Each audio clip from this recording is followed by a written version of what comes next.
누가 아파트를 사냐? 그럼 서울의 아파트는 누가 사냐? 모든 사람들이 첫 번째 기준을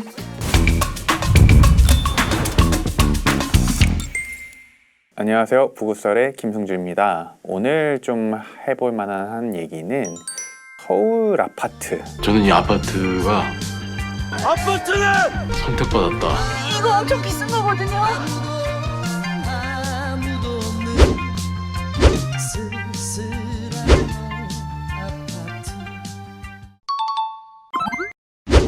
뉴스 보면 서울 PIR이 15배다 뭐 이런 뉴스들이 있죠. 집값이 사실은 얼마나 비싼지를 이 소득을 좀 비교를 해보는 지수라고 보시면 됩니다. 그러니까 뭐 쉽게 얘기하면 몇 년을 우리가 지금 소득으로 모아야 집을 살 수 있냐. 서울의 PIR이 15배다라는 의미는 이제 15년 동안 우리가 한 푼도 안 모으고 모으면 서울의 아파트를 살 수 있다.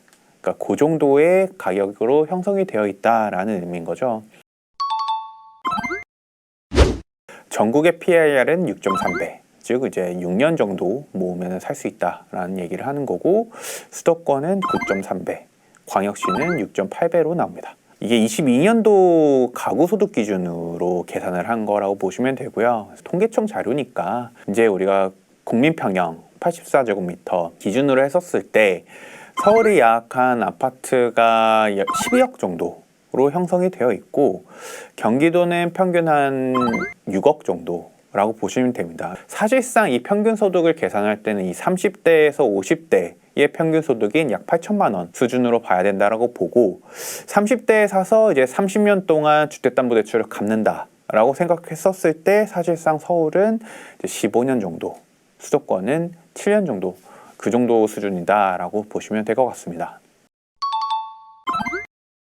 이 HII 같은 경우에는 이제 대출 금리랑 소득을 같이 고려한다라고 보시면 되고요. 그래서 예를 들어서 경기도 같은 경우에는 HII가 이제 84.3이라서 소득의 약 21% 수준을 원리금 상환으로 부담한다고 보시면 됩니다. 그래서 집을 살 때 자본 없이 사는 경우에만 이렇게 계산을 한 거예요. 이제 1주택자 같은 경우에는 갈아타기 같은 것도 있다는 거죠. 기존 한국 가구들이 갖고 있는 자산이 얼마나 있는지도 당연히 함께 고려해야 된다라고 보고 있습니다. 68%, 거의 70% 가까이, 3분의 2가 부동산을 보유하고 있어요. 이게 자가일지 전세일지 다를 수 있잖아요. 실제로 이 자가인지에 대한 비율을 보게 되면은 59%가 자가입니다. 노코멘트 하겠습니다. 모든 사람들이 첫 번째 내지 두 번째로 생각하는 기준이 직주 근접, 교육, 병원, 공원, 철도, 지하철, 버스, 요것들이 다 몰려있는 곳이 결국은 강남인 거고, 그러니까 강남에 특히나 반포가 비싼 거예요. 그러니까 전국에 있는 전체 주택 1915만 호 중에서 서울의 아파트는 9.7%예요. 강남 3구는 1.9%입니다. 강남 3구를 가지고 비교를 한다는 거는 전국에 있는 주택주 중에서 1.9% 가지고만 계산을 하는 거예요. 그럼 서울의 아파트는 누가 사냐? 부동산을 이미 보유하고 있는 사람들이 갈아타는 걸로 집을 사는 거라고 보고 있습니다.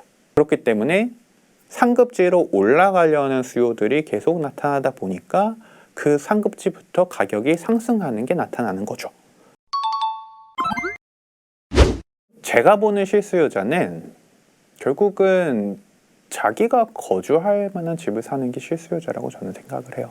내가 그 재화가 필요가 없음에도 불구하고 보유하고 있을 때.